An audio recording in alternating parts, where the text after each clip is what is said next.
না কেউ নেই, তালা দেওয়া।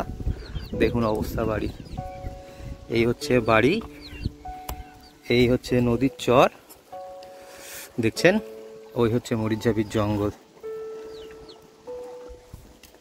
কি কাকু নারকেল পাতা নাকি? ও আচ্ছা আচ্ছা, ও আচ্ছা, যাও যাও যাও, যা রোদ দাঁড় করাবো না, যাও। দাদা উপর থেকে আওয়াজ টাওয়াজ পাওয়া যায় রাতে? হ্যাঁ এখান থেকে 3 দিন আগে তো দেখেছো। 3 দিন আগে আওয়াজ পেয়েছো? সুন্দরবনে বাঘ নিয়ে একটা বিচ্ছেদ হয় না, বাঘ নিয়ে দেখো তোমাদের এখানকার নিয়ে অনেক ভিডিও আমি দেখেছি, এবার আমি আজকে প্রথম, চিনি না যাই না। দাদা এইটা কি আগে স্কুল ছিল, প্রাইমারি স্কুল এটা ছিল আগে? ও সেই তোমার, হ্যাঁ হ্যাঁ ঠিক ঠিক ঠিক, হ্যাঁ তোমাদের বাড়ি এটা? কাকি এরকম মানে জঙ্গলে এত কাছে আওয়াজ টাওয়াজ পাও ওদিক থেকে আসে আওয়াজ? দেখেছো? কোন দিকে? ওই সাইড থেকে না, নেট তো দেওয়া রয়েছে বোধহয়। এই ঘাটটা ভাঙতে ভাঙতে এখন পুরো অকেজো হয়ে গেছে এই দিকটা, দেখুন অবস্থা কি হারে নদী ভেঙেছে। ও স্কুল ছিল, স্কুল। দাদা আওয়াজ ফার্স্ট কে মানে কোথা থেকে পেলে? তোমরাই সবাই আওয়াজ পেলে ওই দিক থেকে? দারুণ দারুণ। মানে এপারে না ওপারে? ওপারে। আমার বাড়ি মধ্যমগ্রাম। একটা হওয়ার কথা বলছিল, সেরকম তো কিছু হয়নি। তাও দারুণ লাগছে ভিতরটা, একটু দেখালাম। হ্যাঁ ঠান্ডা ঠান্ডা জায়গা। ঘড়িতে সময় তখন রাত 8:30টার আশেপাশে, গ্রামের মানুষজনের শুতে যাওয়ার সময়। হঠাৎই 2-1 জনের কানে ভেসে আসে তাদের খুব চেনা পরিচিত একটা শব্দ নদীর ওপার থেকে। কিছু বুঝে ওঠার আগেই 2-1 মিনিটের ব্যবধানে সকলের সন্দেহকে সঠিক প্রমাণ করে এবার আরও স্পষ্টভাবে নদীর ওপার থেকে তার গর্জন ভেসে আসে নদীবাদ সংলগ্ন বাড়ির বাসিন্দাদের কানে। সময় নষ্ট না করে প্রত্যেকেই যে যার মতো সজাগ হয়ে বাড়ির সমস্ত আলো জ্বালিয়ে দেন। নমস্কার বন্ধুরা, সুন্দরবনের একটা নতুন ভিডিওতে আপনাদের সবাইকে স্বাগত। কি কাকু নারকেল পাতা নাকি? ও আচ্ছা আচ্ছা, ও আচ্ছা, যাও যাও যাও, যা রোদ দাঁড় করাবো না, যাও। এই মুহূর্তে আমি রয়েছি সুন্দরবনের কুমিরমারি গ্রামে, যেখানে গ্রামের উল্টো দিকেই রয়েছে সুন্দরবনের সব থেকে বিপজ্জনক জঙ্গল, মরিচঝাপির জঙ্গল। এই যে কাঁচা ঘরগুলো দেখছেন, এইগুলো মূলত নদীচরের ওপরেই তৈরি হওয়া, এবং এই মরিচঝাপি জঙ্গল এবং এই গ্রামের এই বাড়িগুলোর মধ্যে ডিভাইডার বলতে শুধুমাত্র নদী বর্তমান। যেদিন আমি এই গ্রামে পৌঁছাই তার থেকে ঠিক 3 দিন আগেই গ্রামে মানুষজন রাত 8:30, 8:45 নাগাদ জঙ্গলের প্রান্ত থেকে তার গর্জন শুনতে পান।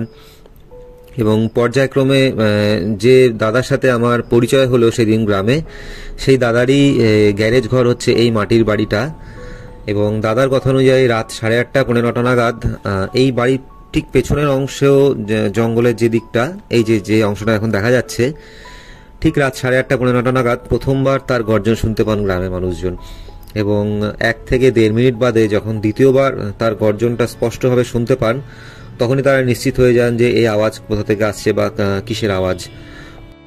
দারুণ হেভি। এ তোমার নাকি? তোমার বাড়ি কোনটা? এটাই? বাহ, আমার বাড়ি মধ্যমগ্রাম। হ্যাঁ এসছি তোমাদের এখানে একটু ভিডিও করতে, এবার কাউকে তো চিনি না যাই না, তো এবার কি করবো, তাই এই রাস্তা ধরে হেঁটে হেঁটে ভিডিও করছি। এখানেই এসছি ভিডিও করবো বলে, এবার পুরো হেঁটে আসলাম ওই তোমার বাজার থেকে, পুরো এই অবধি হাঁটলাম। আমাকে বলছে যে ওখানে প্যাসেঞ্জার হয় না, তোমাকে হেঁটে যেতে হবে, না তো রিজার্ভ করে যাও। আমি বললাম ঠিক আছে থাক, হেঁটেই যাই। না না, আমি স্কুলে চাকরি করি, ওই রোববার ছুটি থাকলে তখন আসি। এবার রোববার ছাড়া যেহেতু সময় হয় না, তার জন্য। তো এইটা দেখে হেভি লাগলো, যে আমি ওখান থেকে এগিয়ে আসলাম যে কি বাড়ি না কি দেখি, তারপর দেখলাম বাইক। দারুণ হেভি লাগছে, হেভি লাগছে দেখতে। দাদা উপর থেকে আওয়াজ টাওয়াজ পাওয়া যায় রাতে? হ্যাঁ এখান থেকে 3 দিন আগে তো দেখেছো। 3 দিন আগে আওয়াজ পেয়েছো? সুন্দরবনে বাঘ নিয়ে একটা বিচ্ছেদ হয় না, বাঘ নিয়ে দেখো তোমাদের এখানকার নিয়ে অনেক ভিডিও আমি দেখেছি, এবার আমি আজকে প্রথম, চিনি না যাই না, শুধু বলছি যে আশ্রম ঘাট যাবো, আশ্রম ঘাট বলছে হেঁটে যেতে হবে, যাও। 1 ঘন্টার উপর হাঁটলাম, ওরকম 16 এই খালি মোবাইলে দেখছি আর রাস্তা খুঁজছি মোবাইল। 45 মিনিটের মতো লাগে। 1 ঘন্টা আমার লেগে গেছে হাঁটতে। এই বাড়িটা কার? এই বাড়িটাও তো হেভি লাগছে। কার ওই বাড়ি? মালিক আছে বাড়িতে, ওর কেউ নেই সম্ভবত, আমি বাড়ির সামনে গেছিলাম। নাম রবীন্দ্রনাথ প্রভু। আওয়াজ কখন পেলে? 8:30-9টার দিকে। রাতের দিকে? বাহ, দারুণ হেভি লাগে তোমার এই জায়গাটা। বাবা নাকি? ওর বাবা। জেঠুর বয়স কত? 81। ওরে বাবা, যাক ভালো। তোমাদের বাড়ি কোনটা? আসুন না না, চলে যাবো, আমার আবার সে 12:30টাতে ইয়ে রয়েছে, লঞ্চ রয়েছে। লঞ্চ আছে। হ্যাঁ। ওই যে জবা ফুল গাছ দেখা যাচ্ছে না? ও আচ্ছা, লাল ফুল, হ্যাঁ। হ্যাঁ, ওইটা। এই মুহূর্তে আমি রয়েছি কুমিরমারি গ্রামে। আর এই যে বাড়িটা দেখছেন, এর পাশেই হচ্ছে উল্টো পাশে সুন্দরবনের সবথেকে ভয়ঙ্কর জঙ্গল মরিচঝাপি। আর দেখুন জঙ্গল আর এই বাড়ির মধ্যে শুধুমাত্র এই নদী। আর আজকে এই মুহূর্তে যেহেতু ভাটা চলছে তাই জল অনেকটাই নেমে গেছে, কিন্তু আমি যা দেখতে পাচ্ছি জোয়ারের সময় জল মানে এই অবধি উঠেই যায়। এই হচ্ছে বাড়িটা। কয়েকজন দিদির সাথে কথা হচ্ছিল, তারা বলছিলেন যে এই রোদের মধ্যে আপনি কত হাঁটবেন, তো আমাদের বাড়িতে আসুন একটু বিশ্রাম নিয়ে যান। আমি বললাম ফিরে যেতে হবে, 12:30টাতেই আবার লঞ্চ রয়েছে। এই হচ্ছে সেই বাড়ি থেকে রাস্তায় বেরোনো, এটা ঢালাই রাস্তা। মোবাইলটা কোন দিকে? ওই সাইড থেকে না? নেট তো দেওয়া রয়েছে বোধহয়। বাবা, জায়গাও তো সেই রকম। একদম বনটা বন। এই ঝড়ে অসুবিধা হয় না তোমার? এই ক্ষতি করে দিয়ে তো। তাও তো সেই যে লাস্ট যে ঝড়টা হওয়ার কথা বলছিল সেরকম তো কিছু হয়নি। তাও তারপরে ভেঙে দিয়ে দারুণ লাগছে ভিতরটা, একটু দেখালাম। হ্যাঁ, ঠান্ডা ঠান্ডা জায়গা। তা সেই বলো বলো। বলছি যে তাহলে আর বেশি দূর যাবো হবে না? আর তো এখন কটা বাজে? এখন বাজে 11:30। 11:30 বেজে গেছে। এখন যাওয়ার সময় একটা নাম্বার নিয়ে এসেছি টোটো, তাকে ফোন করব, যদি আসে তো যাবো, নাহলে হেঁটে বেরিয়ে যাবো। হেঁটে যেতে হবে। আচ্ছা, আমি ওইখানেই একটা বাড়িতে এসেছিলাম, তোমার ওরা 2 ভাই, আপনিই তো ছিলেন মনে হয়। বাড়ির ভেতরে এরকম কাপড় টাঙানো রয়েছে সুন্দর করে। ওই তো ওই তপন আর স্বপন ওরা এখন। হ্যাঁ, ওদের বাড়িতে এসেছিলাম 2 বছর আগে প্রায়। ওরা মনে হয় থাকে না নাকি? না, ওরা কর্মসূত্রে বাইরে আছে। না, তাহলে ওরা না, কিন্তু আমি ওই এই জেঠুকেই মনে হচ্ছে আমি দেখেছি। তোমরা কি 2 ভাই? না, আমরা 3 ভাই। 3 ভাই। বোট ফোট চালাও কেউ? তাহলে তুমি ছিলে না সেই দিন। তাহলে আমার ছোট ভাই। আমি তোমার বাড়িতে উঠেছিলাম।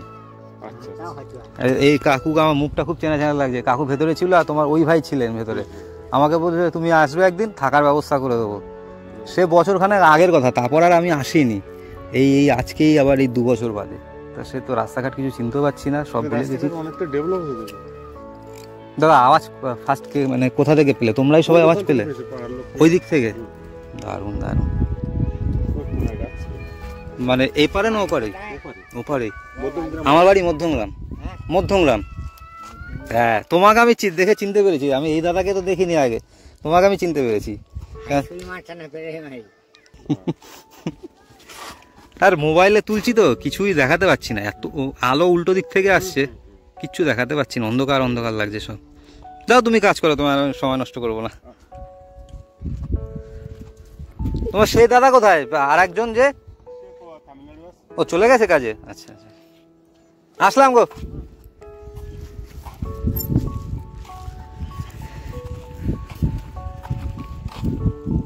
তো এই দাদার থেকে শুনলাম যে 3 দিন আগে এই কোনাটা থেকে, যে কোনাটা দেখা যায়, হ্যাঁ গো,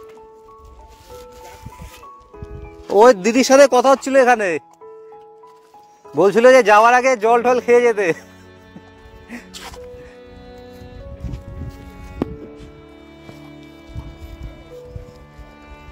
পুরো পুরো এই হচ্ছে বাড়ি, দেখতেই পাচ্ছেন। পাশাপাশি 2টো বাড়ি রয়েছে। এই হচ্ছে ঢালাই রাস্তা, আর ওই হচ্ছে মরিচঝাপির জঙ্গল। অবস্থা দেখুন, প্রচণ্ড রোদ, মানে আলোটা উল্টো দিক থেকে পড়ছে বলে এত অন্ধকার লাগছে।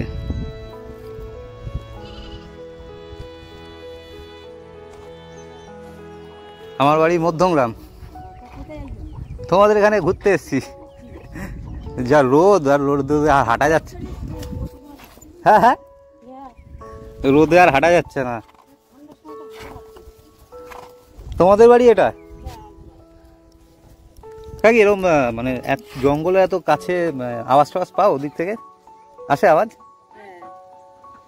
দেখেছো? ডাক ডাক শোনা যায়?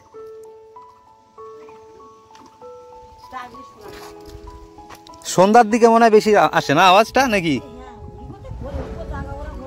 সেই মানে তুমি আওয়াজ পাও তাহলে, তাই তো? কাকির বাড়িতে কে কে আছে? নামবো?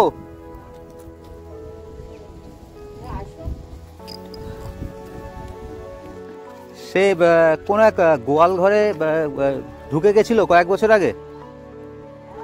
কোন এক বাড়ির গোয়াল ঘরে বাঘ ঢুকে গেছিল কয়েক বছর। কোন দিকে সে বাড়ি বলতে পারো? ওর বাড়িতে তো মনে হয় কেউ থাকে না, মনে হয় ওসব চলে গেছে না এখান থেকে।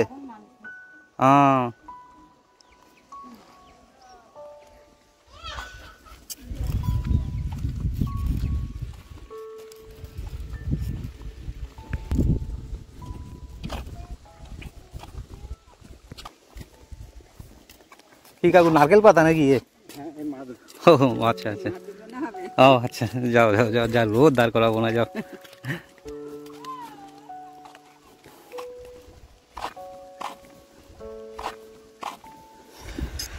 আচ্ছা, যে বাড়িটার কথা বলছিলাম, যে পরপর বাঘ ঢুকেছিল যে বাড়িতে, এই হচ্ছে সেই বাড়ি। এই যে বাড়িটা, এখন আর কেউ থাকে না বাড়িতে। অ্যাকচুয়ালি যে দাদা, তিনি কলকাতায় থাকেন কাজের সূত্রে, আর বৌদি আর তার বাচ্চা নিয়ে এখানেই থাকতেন। কিন্তু ওই আপনার পরপর দুবার বাঘ ঢুকে যাওয়ার পর থেকে তো এনারা এই বাড়ি ছেড়ে এখন চলে গেছেন, থাকেন না এখানে।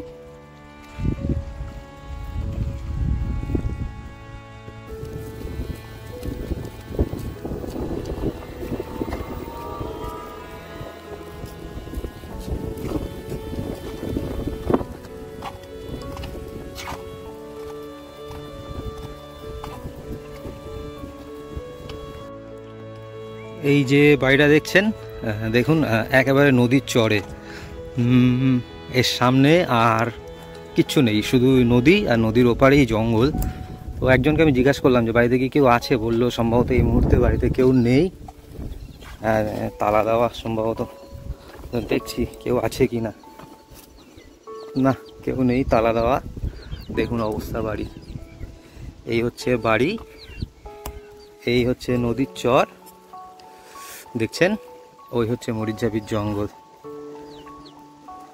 ওপাশে আরও একটা দুটো করে এইভাবে বাড়ি রয়েছে, কিন্তু এই যে।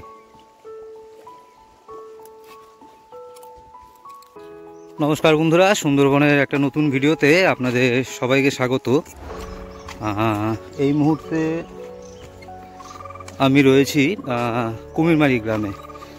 আমার উল্টো দিকে যে জঙ্গলটা দেখতে পাচ্ছেন, আমি যদি দেখাতে পারি, এই যে জঙ্গলটা দেখছেন, এই যে জায়গাটা, ওটা হচ্ছে মরিচঝাপি। আর এই মুহূর্তে আমি রয়েছি কুমিরমারি গ্রামে। নমস্কার বন্ধুরা, সুন্দরবনের একটা নতুন ভিডিওতে আপনাদের সবাইকে স্বাগত। এই মুহূর্তে আমি রয়েছি কুমিরমারি গ্রামে।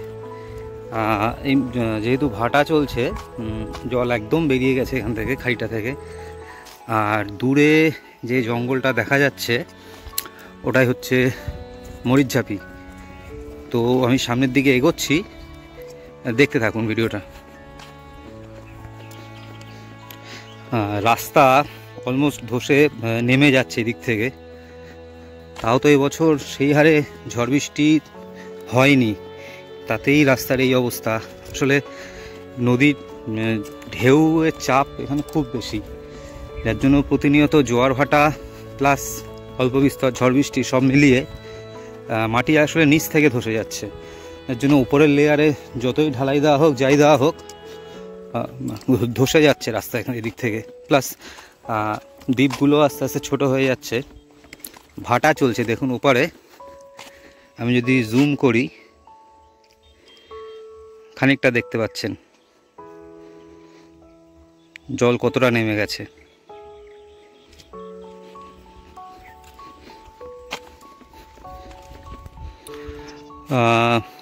বোট থেকে নেমে প্রায় 45 মিনিট ধরে আমি হাঁটছি, অবশেষে এসে আমি এই পৌঁছালাম।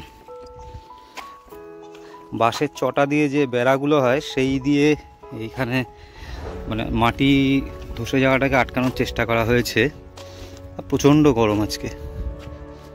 এই দিকে 2-4টে বাড়ি রয়েছে দেখুন, এই যে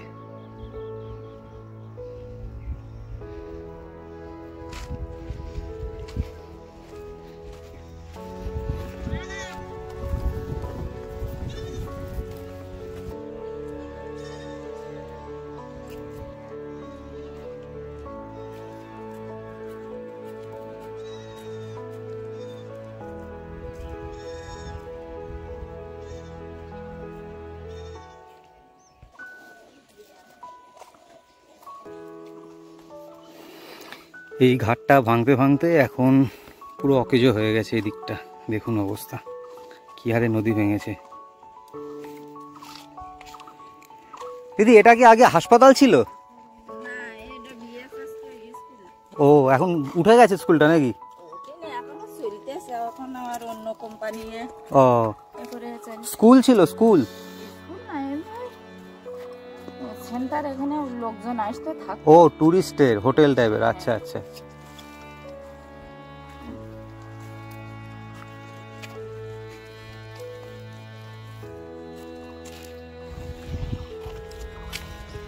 এইটা আগে মানে বেসরকারি সংস্থা থেকে লিজ নেওয়া মানে টুরিস্ট স্পট ছিল, মানে টুরিস্টদের থাকার জায়গা ছিল।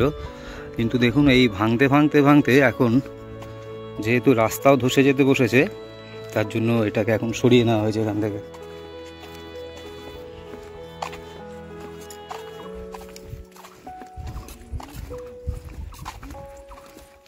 এইটা কি আগে স্কুল ছিল? প্রাইমারি স্কুল এটা ছিল আগে? এটা একটা আশ্রম। ও সেই তোমার, হ্যাঁ হ্যাঁ ঠিক ঠিক ঠিক, হ্যাঁ।